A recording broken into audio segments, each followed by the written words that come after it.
always somehow knew each other from from the very young years of our interest with music. 2 years ago, probably, we began to hang out together and to make stuff together. It's a lot of jamming and it's a lot of, our backgrounds are different. It created a good synthesis, and plus we're really having fun. The first was me and T. We were experimenting with the sound, with the lo-fi, with the hip hop. Later we decided to make something more huge and massive, and still keep it simple. Now it's like a hip hop band with instruments. Yeah, the MokuMoku sound is like. So in 19s when the music, the alternative music started to be post-Soviet hip hop. Yeah, post-Soviet Yeah, period, and not so much post-Soviet. Our Georgian post-punk and punk bands they have such kind of like the unique sound of it. Yeah, it was really like scratchy noise and lots of distortion and the synths. Really like melancholic sound, but still raw sounds.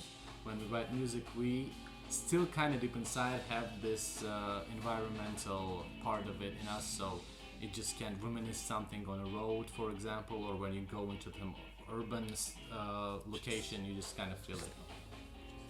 The first album that they had, we were not in a band, none of us. Yeah, the only DJ and MC stuff. Yeah. And I remember myself, and we released this album on tape. Yeah. Okay.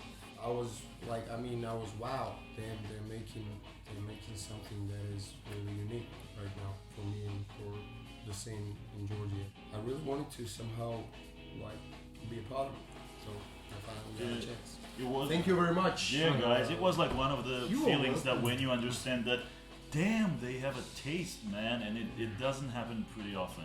It was different, it was distinct, and it was really tasty, it was tasteful.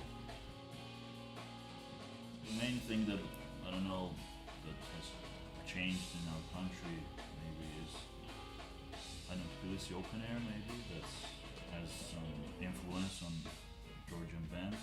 Because it's a big festival not only for Georgia, the whole Caucasus region, and people from Europe come over here to listen to some music, and Georgian artists get attention. It's our responsibility to give hope to Georgian artists, because nobody ever, we've been through 90s and the Soviet Union, so nobody here believed that you can make music abroad and be famous. Yeah, at the same time, people abroad really appreciate things that come from small Georgia they had no idea about 10 years ago. Yeah, it's exotic. Yeah, pretty much. There are artists that play electronic music that created, and Georgia got really big in electronic music lately. So there is that exchange. People want to be in that scene. Some famous DJs abroad, they are residents here. Yeah, actually the first time it was that we noticed that it was really speaking with people was in Bristol, in London on the sofa. Yeah. So that was the first scene where we played outside of our country. Yeah, in such moment you feel like it's not the local, it's not only local people that dig your music. There's someone else that have other backgrounds, they have great culture of music, and when they dig your stuff, that means something. Yeah, that means something. That this kind of moves you forward to do something better and something bigger. It was very good. We met a lot of people that we grew up listening to, such as Queens of Stone Age, lots of, I would say, legends. Well, everyone. Yeah, Nine Inch Nails, everyone that basically influenced our way of writing music, our way of just trying to express something with your music. This was one of the best gigs that we had so far, so I'm very proud of it, to be honest. It's a big thing, when you're growing up listening to the live music, any types of music, not only the hip hop music, not only the rock and roll scene, not only the electronic music, I mean, you start to notice that everyone that's in your country, I'm talking about our country right now, basically no one has ever been anywhere that big. When things like that happen in your life, you're starting to understand that you are the part of something that might become a very big thing.